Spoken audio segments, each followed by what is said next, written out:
तो हाँ भाई मेरी जानेमंस, welcome back to our channel that is concept. भैया मेरा नाम है रोहित खंडेलवाल एंड आज हम स्टार्ट कर रहे हैं अपना नया chapter that is mole concept. बहुत ही गंदुआ चैप्टर है क्योंकि बच्चों के लमन लगे होते हैं इस चैप्टर के अंदर एंड सबसे इंपॉर्टेंट चैप्टर है फिजिकल केमिस्ट्री के बेस को बनाने के लिए। तो जब तक इस चैप्टर को नहीं समझोगे तब तक आपकी फिजिकल केमिस्ट्री डूबी रहेगी। तो आओ तुम्हारी डूबी नैया पार कराते हैं एंड स्टार्ट करते हैं मोल कंसेप्ट। देखो एक्चुअली मोल कंसेप्ट स्टार्ट करने से पहले हम कुछ बकचोदी करेंगे आपके साथ। सबसे पहला क्वेश्चन आपके पास आ रहा है नंबर ऑफ बनानास काउंट करो। तो आओ करते हैं 1 2 3 4 5 6 7 8 9 10 11 एंड 12। तो टोटल 12 बनानास मुझको यहाँ पे दिख रहे हैं। अब सिमिलरली अगर मैं आपसे क्वेश्चन पूछ लूं कि इसके अंदर number of carbon atoms count करके दिखाओ। अब चलो ये नहीं हो रहा आपसे तो कोई नहीं, वाटर मॉलिक्यूल्स काउंट करके दिखा दो मुझे इस ग्लास के अंदर। ये भी नहीं कर सकते आप। और सिमिलरली अगर मैं आपसे बोलूं इस सॉल्ट के अंदर कितने सॉल्ट मॉलिक्यूल्स हैं वो काउंट करके दिखा दो तो आप वो भी काउंट नहीं कर सकते। और देखो यार इसका रीजन मैं आपको समझाता हूं। यहाँ पे जो केले थे एक तो उनकी क्वांटिटी बहुत कम थी, सिर्फ 12 केले आपके पास थे, और दूसरी चीज आप इन केलों को देख पा रहे थे, इसीलिए आपने इसको जल्दी जल्दी काउंट करके मेरे को बता दिया कि यहाँ पर टोटल 12 केले हैं। बट यहाँ पे प्रॉब्लम्स क्या आई थी, ना आप एटम्स को देख सकते, ना आप मॉलिक्यूल्स को देख सकते, ना आप सॉल्ट को देख सकते। तो जिस चीज को आपकी आंखें देख ही नहीं सकती उस चीज को आप काउंट भी कैसे कर लोगे। और मान लो अगर आप एटम्स, मॉलिक्यूल्स और सॉल्ट्स को देख भी पाते तब भी आप काउंट नहीं कर पाते।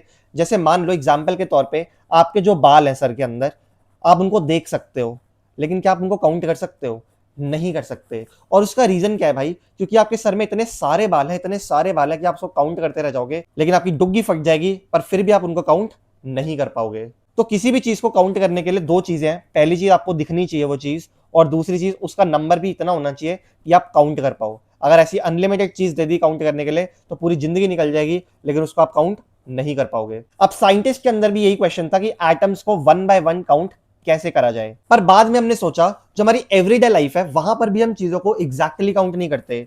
अगर आपको 12 केले चाहिए होते हैं तो आप ये नहीं बोलते दुकानदार के पास कि मेरे को 12 केले दे दो, आप बोलते हो भैया 1 दर्जन केले दे दो। सिमिलरली एग्स को भी आप दर्जन में काउंट करते हो। सिमिलरली जब आप एक महंगे से शोरूम में जाते हो तो वहां आप अपनी गंजमस्ती दिखाते हो और इंग्लिश में बात करते हो, sir can I have a pair of shoes. तो पेयर ऑफ शूज, आप ये नहीं बोलते कि मेरे को 2 जूते दे दो, वो आपको जूता मार के भगा देगा। आप उसको बोलोगे एक पेयर ऑफ शूज दिखा दो भैया। मतलब एक पेयर का मतलब होता है 2 शूज। और सिमिलरली मान लो आपको कभी बहुत सारी पेंसिल्स चाहिए तो आप नंबर स्पेसिफाई करने की जगह आप बोलते हो भैया 1 डब्बा या 2 डब्बे पेंसिल के बॉक्स दे दो। तो पेंसिल को आप बंडल या फिर बॉक्स के अंदर काउंट कर रहे हो। तो इंसान ने हमेशा ये कोशिश करी है कि एग्जैक्ट नंबर देने की बजाय आप उसको एक यूनिट दे दो। बनानास और एग को आपने यूनिट दे दी डजन, शूज को आपने यूनिट दे दी पेयर, पेंसिल्स को आपने यूनिट दे दी बंडल या फिर बॉक्स। अब सिमिलरली मान लो आप एक फैक्ट्री के अंदर हो जहां पर बॉटल्स बनाई जाती हैं। मेरी जानेमन यहाँ पे इतनी सारी बॉटल्स बनती हैं कि इन सारी बॉटल्स को काउंट करना एक बहुत ही बेवकूफी भरा काम हो जाएगा। तो आप क्या करते हो, आप इन बॉटल्स को ऐसे कार्टन्स के अंदर पैक करते हो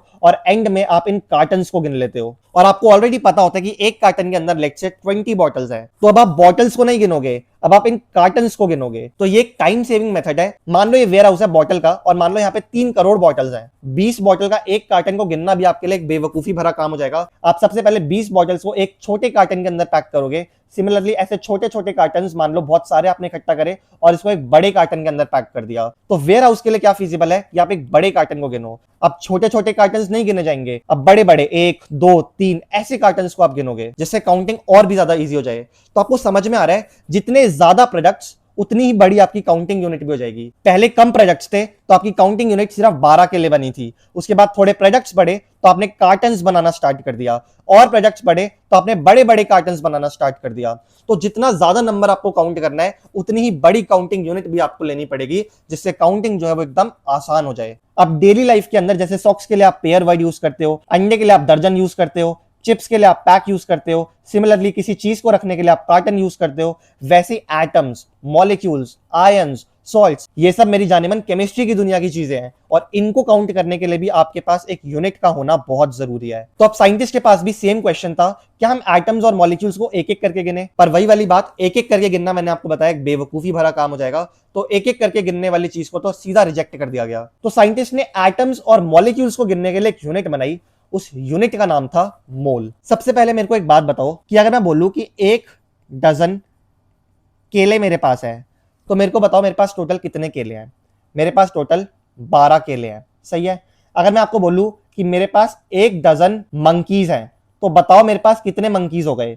मेरे पास 12 मंकीज हो गए। सिमिलरली मैं आपसे बोलूं कि मेरे पास 1 डजन एप्पल हैं, तो मेरे को बताओ मेरे पास कितने एप्पल हैं? मेरे पास 12 एप्पल्स हैं। अब मैं आपको यह समझाना चाहता हूं कि जो डजन है वो केले, मंकी, एप्पल से रिलेट नहीं कर रहा। जो वर्ड डजन है वो 12 से रिलेट कर रहा है। तो दर्जन का कोई रिश्ता केले, मंकीज, एप्पल से थोड़ी है। वो तो आप डजन जिसके भी बाद लगा दोगे वहीं पे ये वर्ड आ जाएगा। अगर मैं बोल दूं 1 दर्जन मोबाइल, तो आपके पास कितने मोबाइल हो जाएंगे? 12 मोबाइल हो जाएंगे। तो दर्जन और मोबाइल का थोड़ी कोई रिश्ता था, दर्जन और 12 का रिश्ता था। अब सिमिलरली मैं आपको बता दूं कि मोल भी सिर्फ एक नंबर है, काउंट करने का सिर्फ एक नंबर है, जो कि आपके एटम्स, जो कि आपके मॉलिक्यूल्स, जो कि आपके आयंस और भी बहुत सारी चीजें हो सकती हैं, इन सारी माइक्रोस्कोपिक चीजों को काउंट करने के लिए यूज होता है मोल। और जैसे डजन के अंदर 12 आइटम्स होते हैं, सिमिलरली मोल के अंदर 6.022 into 10 to the power 23 entities होती हैं। मतलब अगर मैं आपसे बोलूं कि आपके पास 1 मोल केले हैं, तो मेरे को बताओ आपके पास कितने केले हैं? आपके पास 6.022 इंटू 10 टू द पावर 23 केले हैं। अगर मैं आपसे बोलूं कि आपकी जिंदगी के अंदर 1 मोल प्रॉब्लम्स हैं, तो मेरे को बताओ आपकी जिंदगी में कितनी प्रॉब्लम्स हैं? 6.022 into 10 to the power 23 problems आपकी जिंदगी के अंदर प्रेजेंट है। और वही मैं आपसे बोलूं कि आपकी आने वाली जिंदगी के अंदर 1 मोल हैप्पीनेस है, तो आपकी जिंदगी में कितनी हैप्पीनेस है? 6.022 into 10 to the power 23 happiness आपकी जिंदगी के अंदर प्रेजेंट है। तो याद रखो, मोल क्या है? मोल बच्चे जस्ट एक नंबर है। जैसे दर्जन सिर्फ 12 था, वैसे मोल भी सिर्फ एक नंबर है, 6.022 इंटू 10 टू द पावर 23, जो कि चीजों को काउंट करता है। अब मोल जो है वो इतना ज्यादा बड़ा नंबर है, इससे आप केले, बनाना, मंकीज, इन सारी चीजों को काउंट नहीं करते, बिकॉज इतने सारे मंकीज, इतने सारे केले आप कहां से लाओगे? तो मैं चाहता हूं अपनी गंजिया से अपने दिमाग तक इस चीज को पहुंचाओ कि जो मोल है वो कुछ भी नहीं है, वो सिर्फ एक नंबर है। इस नंबर के अलावा मोल कुछ भी नहीं है। क्या मोल कोई मास है? नहीं। क्या मोल वॉल्यूम है? नहीं। क्या मोल डेंसिटी है? नहीं। क्या मोल मोलारिटी है? अभी आपको नहीं पता होगा मोलारिटी, लेकिन कुछ गणिया बच्चे हैं जिनको पता होगा मोलारिटी क्या होता है, तो वो समझते हैं कि मोल ही मोलारिटी है। तो नहीं, मोल इज नॉट मोलारिटी। मोल क्या है? मोल सिर्फ एक नंबर है, 6.022 इंटू 10 टू द पावर 23। यही क्या है? मोल है। इसके अलावा मोल कुछ भी नहीं है। मैं इतना ज्यादा एम्फेसाइज कर रहा हूं क्योंकि बच्चे पता नहीं क्या बना लेते अपने दिमाग के अंदर कि मोल शायद ये है वो है। नहीं, मोल सिर्फ एक नंबर है। अब एक और दिमाग में क्वेश्चन आता है मेरे भाइयों के कि भैया इसी नंबर को हमने 1 मोल क्यों बोल रखा है? तो इसका रीजन तो यार आपको नेक्स्ट लेक्चर में मिलेगा, पर ये मत समझना कि साइंटिस्ट ने कोई भी रैंडम नंबर उठा के उसको मोल बोल दिया। कुछ ना कुछ तो ऑब्वियसली इसके पीछे रीजन है, जो कि हम नेक्स्ट लेक्चर में देखने वाले हैं। और ये चीज मैं आपको ऑलरेडी बता चुका हूं कि मोल मास नहीं होता, वॉल्यूम नहीं होता, कोई सब्सटेंस नहीं होता, कोई केमिकल नहीं होता। तो वो क्या होता है? जस्ट एक नंबर है, एक काउंटिंग यूनिट है। जैसे 2 के लिए आप पेयर वर्ड यूज करते हो, डजन के लिए आप 12 यूज करते हो, कार्टन जो कि एक फिक्स नंबर को बताता है, वैसे मोल भी 6.022 into 10 to the power 23 particles को डिनोट करता है। तो मोल जस्ट एक क्या है? काउंटिंग यूनिट है। एंड डेफिनेशन के according 1 mole is just 6.022 into 10 to the power 23 elementary entities. और मेरी जानवंश को कभी कभी इसमें भी डाउट होता है कि एलिमेंट्री एंटिटीज क्या होता है, तो आओ मैं आपको ये भी समझा देता हूं। एलिमेंट्री एंटिटीज मतलब हो सकता है केमिस्ट्री की कोई भी चीज जो आप गिनना चाहते हो, जैसे कि एटम्स, जैसे कि आयंस, जैसे कि इलेक्ट्रॉन्स, प्रोटॉन्स, न्यूट्रॉन्स, जैसे कि मॉलिक्यूल्स, जैसे कि फॉर्मूला यूनिट्स। ये सारी की सारी चीजें मिलकर बनाती हैं एलिमेंट्री एंटिटीज। और इन्हीं एलिमेंट्री एंटिटीज को गिनने के लिए आपने बनाया है मोल। तो आपको याद रखनी है वाली बात कि अगर आपको कार्बन आइटम्स गिनने हैं, आपको वाटर मॉलिक्यूल्स गिनने हैं, sodium ions, electrons, protons, NaCl के फॉर्मूला यूनिट्स, ऑक्सीजन मॉलिक्यूल्स, इन सबको गिनने के लिए आपके पास कौन सी यूनिट है? आपके पास है मोल। और मैंने आपको ऑलरेडी बताया था कि स्ट्रेंज नंबर है ना, कोई भी रैंडम नंबर नहीं उठाया, एक नंबर उठाया जिसको साइंटिस्ट ने यूज किया। इसी को मोल क्यों बोला गया? इसका एक छोटा सा मैं आपको टीज दे देता हूं कि ये जो नंबर है ये माइक्रोस्कोपिक वर्ल्ड को लैबोरेटरी वर्ल्ड के साथ कनेक्ट करता है। अब कैसे कनेक्ट करता है वो तो आप नेक्स्ट लेक्चर में ही जानोगे, तब तक के लिए वेट करो। और फिलहाल आप मेरे को बताओ ट्रू और फॉल्स, और किसी ने भी गलत किया तो वहीं पे आके मैं आपकी गंगा बजा दूंगा। क्या मोल का मतलब मास होता है? It's a false statement. क्या मोल्स का मतलब ग्राम होता है? It's a false statement. क्या मोल का मतलब एटम्स होता है? ये भी एक गलत स्टेटमेंट है। मोल का मतलब कुछ भी नहीं होता। मोल जस्ट एक नंबर है, जस्ट एक काउंटिंग यूनिट है। इसके अलावा मोल कुछ भी नहीं होता। अब एक और गोल्डन रूल जिसके अंदर बच्चों की गंजिया फटी पड़ी होती है, क्योंकि पता नहीं मन के अंदर वो क्या क्या सोच के बैठे होते हैं। एक मोल ये नहीं बताता कि कोई सब्सटेंस कितना हैवी है। खुद सोच के बताओ, अगर आपको किसी चीज का वेट कंपेयर करना है, तो यहाँ पे अगर आप वेट रख रहे हो तो यहाँ पे भी तो वेट ही रखोगे ना। क्या 1 मोल कोई वेट है? नहीं, वो तो एक काउंटिंग यूनिट है। तो आप एक वेट और एक काउंटिंग यूनिट को इक्वल कर सकते हो क्या? नहीं कर सकते।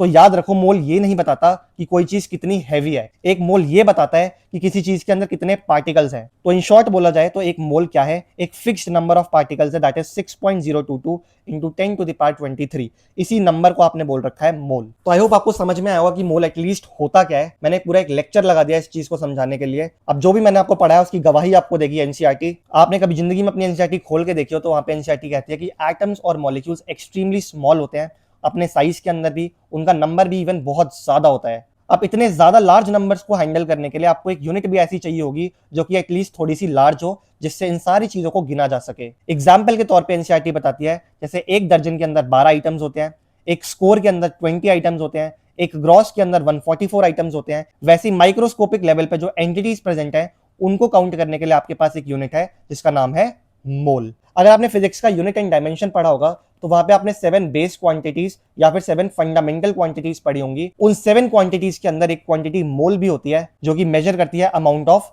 सब्सटेंस को। तो याद रखना, अमाउंट के लिए यूज होता है मोल। इसके बाद आपकी एनसीईआरटी कहती है कि जो अमाउंट ऑफ सब्सटेंस की ऐसा यूनिट है वो है मोल, और एक मोल के अंदर 6.022 into 10 to the power 23 elementary entities होती हैं। पूरा नंबर आपको याद नहीं रखना, ठीक है। पूरा नंबर होता है 6.022, उसके बाद 14076 भी लगा होता है। ये नंबर आपको याद नहीं रखना। तो अब आओ कंसेप्ट भैया की अदालत चालू करते हैं। क्वेश्चंस आपके पास आएंगे, पॉज करना वीडियो को एंड सॉल्व करते जाना। हर एक क्वेश्चन के लिए आपको 10 सेकंड्स का टाइमर मिलेगा। तो let's begin.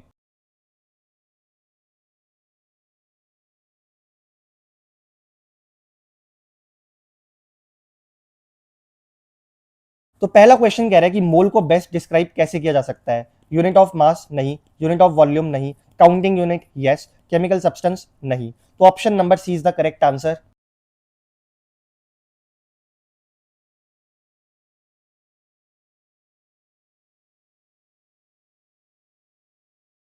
1 mole always represents 12 particles नहीं, 100 पार्टिकल्स नहीं, 1 ग्राम ऑफ सब्सटेंस नहीं। आंसर आ जाएगा C option, that is 6.022 into 10 to the power 23 elementary entities.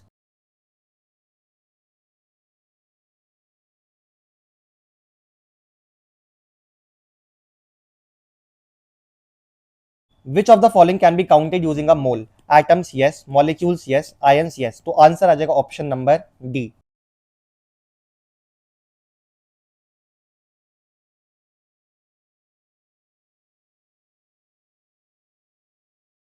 Elementary entities किस किस को इंक्लूड करती है? एटम्स को करती है, मॉलिक्यूल्स को करती है, आयंस को भी करती है। तो आंसर आ जाएगा again all of these, option number D.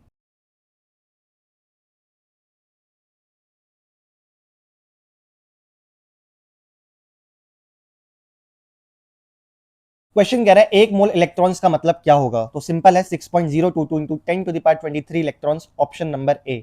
अगर यहाँ पे एटम्स लिखा होता तो 1 मोल ऑफ एटम्स का मतलब 6.022 into 10 to the power 23 atoms. Molecules लिखा होता तो ये नंबर और लास्ट में मॉलिक्यूल्स होना चाहिए, बट क्योंकि यहाँ पे इलेक्ट्रॉन्स लिखा था तो इलेक्ट्रॉन्स वाला answer option number A correct हो जाएगा।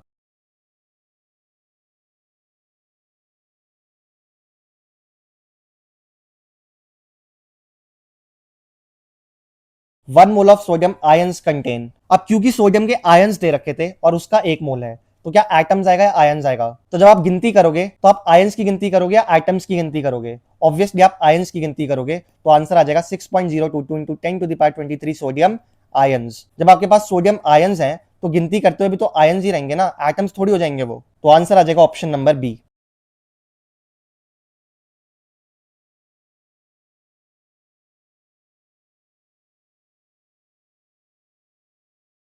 एलिमेंट्री एंटिटीज इनमें से कौन नहीं है? एटम्स होता है, मॉलिक्यूल्स भी होता है, आयंस भी होता है। ग्राम तो बच्चे वेट की यूनिट हो गई एक।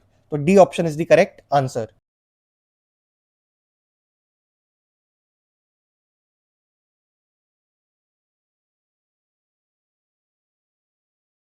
हमसे पूछ रहे हैं कि एक मोल के लिए इनकरेक्ट स्टेटमेंट बताओ। तो एक मोल के अंदर हमेशा 6.022 into 10 to the power 23 elementary entities होती हैं, जो कि करेक्ट स्टेटमेंट है। ये एटम्स, मॉलिक्यूल्स, आयंस, इलेक्ट्रॉन्स किसी को भी रिप्रेजेंट कर सकता है, एकदम सही स्टेटमेंट है। एक काउंटिंग यूनिट है, बिल्कुल सही है। अब लास्ट कह रहा है 1 mole of every substance has the same mass. बच्चे ये गलत स्टेटमेंट है, इसको आप आगे जाके पढ़ोगे भी। ऑल्दो मैंने आपको ये नहीं पढ़ाया, लेकिन स्टिल इस क्वेश्चन को आप एलिमिनेशन मेथड से सॉल्व कर सकते थे। तो करेक्ट आंसर हो जाएगा हमारा ऑप्शन नंबर सी।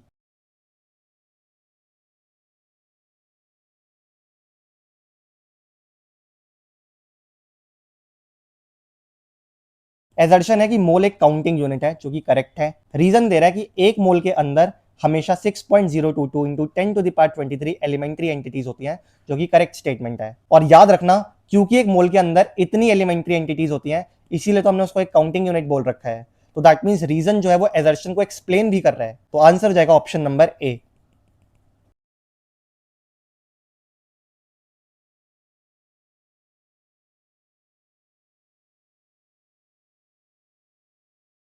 हमसे पूछा जा रहा है कि मोल के लिए कौन सी करेक्ट स्टेटमेंट है। 1 mole of oxygen molecules contain 6.022 into 10⁻23 molecules. देखो O2 के मॉलिक्यूल्स थे और नंबर के बाद भी मॉलिक्यूल्स लगा रखा है, that means it's a correct statement. 1 mole of Na plus ions contains 6.022 into 10⁻23 ions, again correct. 1 mole of electrons contain 6.022 into 10⁻23 electrons, ये भी करेक्ट है। तो सारी ही स्टेटमेंट्स करेक्ट है, option number D is the correct answer. इस lecture के सारे questions खत्म। मैं आपसे बस एक ही चीज मांगता हूँ कि सपोर्ट करते रहो कंसेप्ट भैया को, क्योंकि आपका सपोर्ट ही मेरी ताकत है। थैंक यू सो मच यहाँ तक लेक्चर के अंदर बने रहने के लिए। मिलते हैं नेक्स्ट लेक्चर में, तब तक के लिए ऑल द वेरी बेस्ट।